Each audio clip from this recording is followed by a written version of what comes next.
Thank you both very much. So my question is about the relationship between ambition and drive and human flourishing.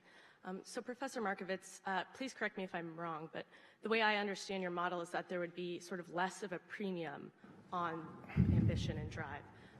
Do you think that's sort of a longer-term issue as far as cementing the divisions that exist under your system, because then people will be less likely to move?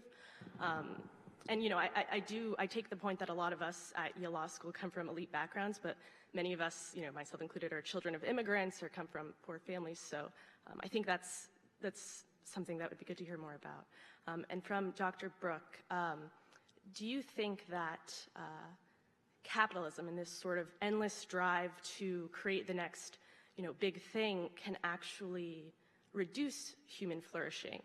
Maybe if we weren't all trying to be elite lawyers, we could be artists or poets or, you know, statesmen, things like this. So sort of thinking about what drives people to be their best human beings, how do you both think about that? Sure, I'm happy to.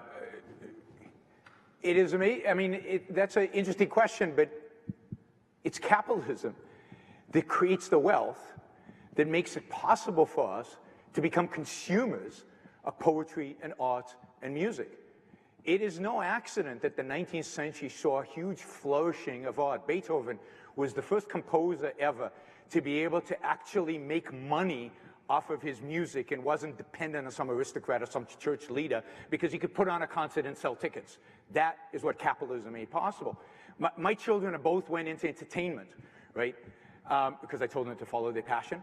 And part of the reason is we live in such a rich culture that many people are going to go into entertainment because we have so much money and so much leisure time to be able to consume that entertainment and those arts and those things. So if anything, capitalism and the arts go hand in hand. It is the wealth creation that capitalism makes possible that makes possible the flourishing in the arts.